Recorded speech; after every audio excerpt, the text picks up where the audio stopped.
Hello, I'm Sarami, and today we're sewing the Kenwin T-Shirt by Cashmerette. The Kenwin T-Shirt is part of the Cashmerette Club membership program. You can learn more about Cashmerette Club following the link in the description.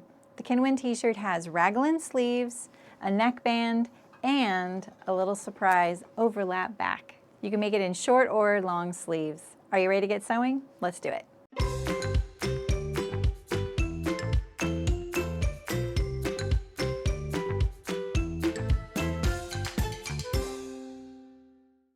All right, the notions we're going to need today are a needle and thread, and the needle we're going to be using is either a stretch or jersey needle, ballpoint, something like that. I'm going to be using a stretch needle because my fabric has lycra in it, and stretch needles tend to work better with fabrics that have lycra in it.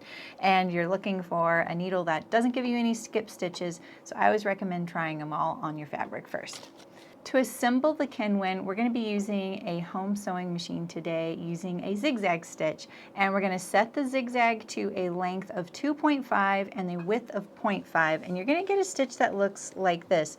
It looks kind of like a wiggly straight stitch, but it's going to give us all the stretch we need in order to assemble the Kenwin. And I'm going to be using a more pronounced zigzag for my top stitching since I like the way it looks. I'm not going to be finishing any of my seam allowances today since knits don't tend to fray, but if yours does or you want to finish your seams, you can use a zigzag, overcast stitch if you have one on your home sewing machine, or you can also use a serger or an overlock if you have one. Our fabric needs 50% stretch today, and there's a chart inside the instructions so you can test yours out. I'm using a cotton lycra today. Our first step is to sew our sleeves to our fronts. So we're going to put our sleeves right sides together, matching our single notches to the front, and we're going to sew them. All of our seam allowances today are 3/8 of an inch.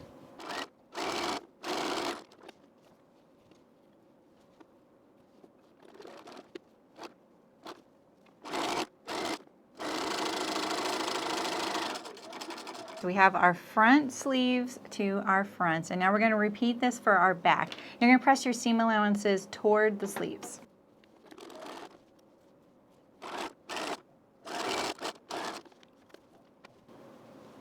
Alright, so we have our sleeves attached to our front and our back, so I'm going to press the seams toward the sleeves. This is a really good time also to make sure that you didn't accidentally sew a side seam to an armhole, because it's really easy to do when you have raglans. Alright, we're beginning to have something that looks just like a Kenwin T-shirt. Alright, our next step is to assemble our neckbands. So we have one front neckband, and you'll see that there's notches right here at the very end. And we're going to match those notches up to the back neckbands. So there's going to be another notch right here at the very end. And we're going to put these right sides together and sew with our 3/8 inch seam. All right, we're going to trim this seam allowance down to 1/4 inch and press it open. If you've overlocked it, you can just press it toward one direction or the other, and maybe even bearing in mind some thicknesses to offset. All right, we're also going to press this wrong sides together the entire length of the neckband. One tip I like to give when dealing with knits that tend to curl like this is right after I cut these long skinny pieces, I will stack them all up on top of each other before they're sewn, nice and flat, and then I'll just set a ruler on them just to keep them nice and flat until I'm ready to sew them. Ironing doesn't tend to help knits get flatter, but you can try starch. There's lots of starch options. So we're going to just fold this wrong sides together down the entire length and press it.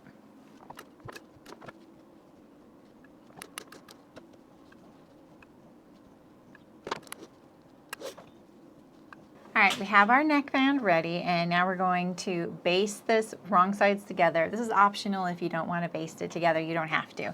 But I'm going to baste it along the long raw edge inside the seam allowance, so max 1/4 inch seam allowance, or 6.3 millimeters. Now, if you find that your machine is pushing this top layer of fabric and they're kind of getting off kilter or torquing, you can lift your presser foot up occasionally. You can sink your needle down And then lift your presser foot up to relax the tension that's being caused on that top layer. If you can't adjust the pressure of your presser foot, that's one good way to kind of prevent those layers from sliding. The other thing I like to do is to hold it in place with an awl. And we really want to make sure that all of our notches stay lined up one on top of the other. All right, now we're ready to attach our neckband to our shirt. Okay, so when I cut my neckband out, I made a little center notch at the fold of the front neckband, and now I'm going to line that up with the neckline of the front. I like to sort of start in the center and then pin going out from there. Front neckline. And if you're using a home machine, you can pin. If you're using a serger, I recommend clipping instead. All right, and our single notch here, it goes to the front sleeve seam right here. And that sleeve seam, remember, it pushes towards the sleeve. And I'm matching it on the seam line there. And then our neckband seam lines up to the back sleeve seam right here. And then the triple notches line up with the triple notches. And remember to line up the neckband seam to the seam here at the side seam there. And we'll repeat for the other side. All right, now we're going to sew this together using our 2.5 length, 0.5 width zigzag stitch, or you can overlock it. You might have to gently stretch your neckband to fit the neckline.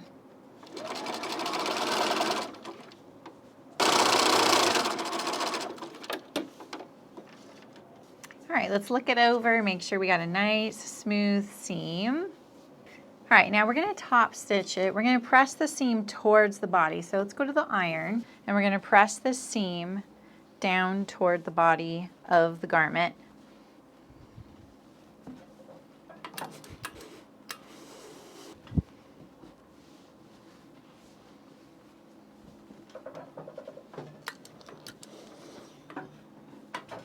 All right, so I'm going to be using the zigzag to top stitch the neckline, and we've pressed the seam allowance down into the shirt.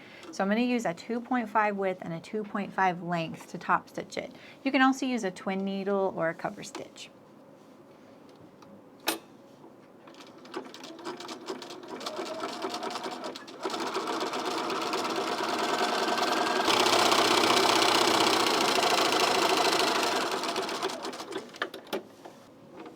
All right, we have our seam allowance secured, so now we're going to be assembling the shirt. All right, we're going to overlap our backs, and this is the left side of the body, so it's left over right. And we're going to line up our side seams here. We've got a lot of shirt there, so we'll just try and keep that out of the way. And we're going to baste our side seams together so that our back is one whole piece. So we'll line these up. All right, we're lining up our notches here. And then the notch lines up to the top of your neckband there. All right, we're going to baste these together and make sure that you put that back down to the 0.5 width and the 2.5 length for the seam. And we're going to just stay inside the seam allowance, like a 1/4 inch seam is going to be fine.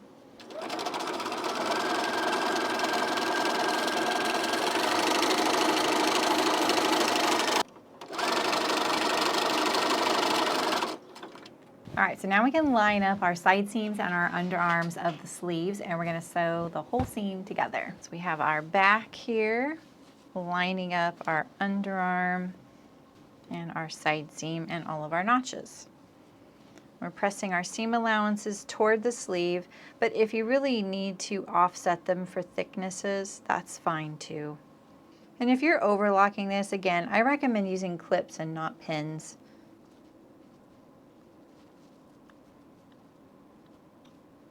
All right, let's repeat for the other side.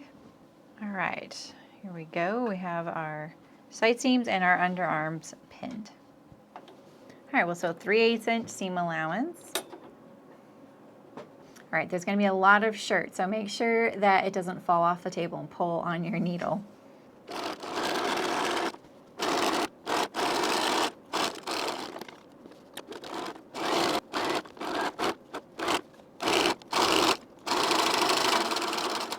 All right, home stretch. We just need to put in our hems and we're done. Okay, we're ready to hem. So I just made sure that all of my seams are nice and flush. If you have any that are uneven, you might want to trim them up a little bit, get rid of your threads, and we're going to fold up our hems 1 inch.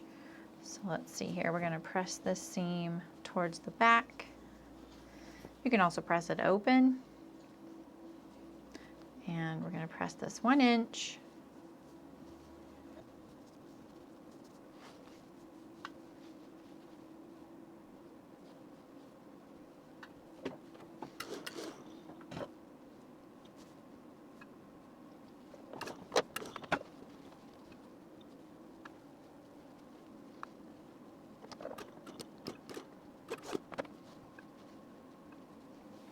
All right, for a side seam like this, which has 2 layers of backs, if you don't want to press the seam open or you've already serged it together and you're finding that the bulk really wants to press towards the front, what I recommend doing is press it up at that 1 inch line, find the hem right there,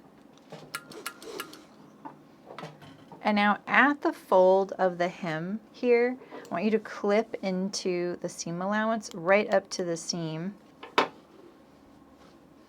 And then we'll press the upper section toward the back like we want it to be. And we'll press the hem section toward the front. And then this way they'll sort of lock together and offset the thickness as well.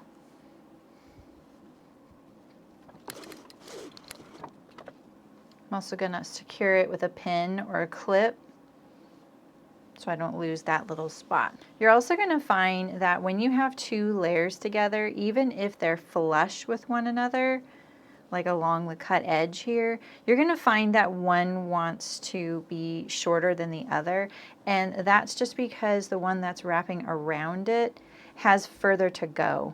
So it's the outer layer that's going to be a little bit shorter sometimes. And that's just because it has a little bit further to fold when it's wrapping around another piece of fabric.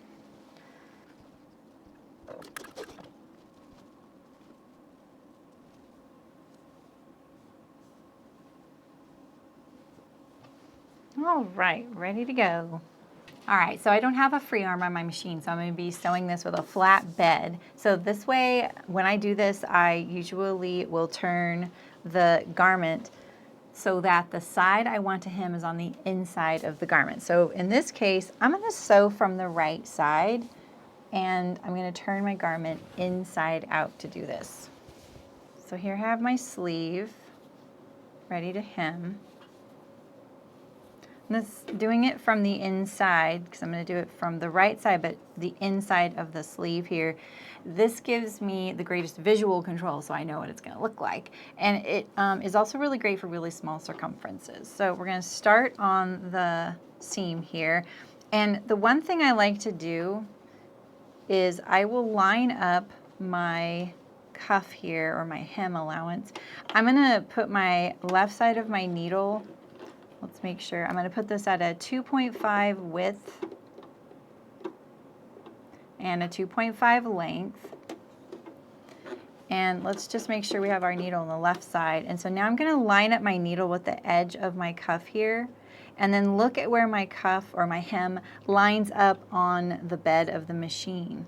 And then this way, when I'm sewing from the right side, as long as I keep this edge here lined up to that spot on the bed of the machine, I'm going to capture the raw edge on the underside. And this is how I do cover stitch hems as well. All right, so we're going to line that up there. And you know, I kind of give it a look here, see, so I can fold this up and see, okay, we're right on track. So all I'm focused on really is making sure that I keep this edge here on the bed of the machine right where I figured out where it needs to be. And of course I can feel the edge of fabric under there, but sometimes you just can't, and sometimes the fabrics are a little too slippery for that. Get rid of some of these threads because they're getting in my way. And I like them to be trimmed when I come back around. There we go. That looks pretty good. All right, so let's repeat for our other sleeve. All right, so we're ready for the body, and I'm gonna start at the side seam. And again, I check that my needle is going to enclose this edge here, and I look at where it lines up on the bed of the machine. And it's the same spot. And with this double layer, so it's 4 layers of fabric right there, I'm gonna use my awl to sort of make sure that this doesn't slide. And like I said, stopping needle down and lifting your presser foot or reducing the pressure of your presser foot will help a lot with that.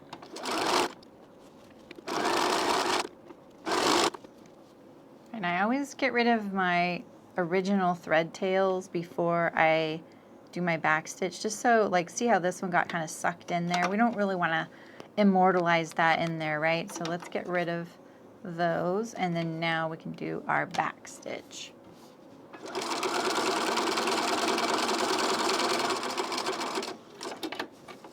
All right, there we go. We got right along that edge there. Perfect. Well, I think it turned out really cute. This is my second one, and I hope I get to see yours. Thanks so much for sewing the Cashmerette Kenwin T-shirt with me.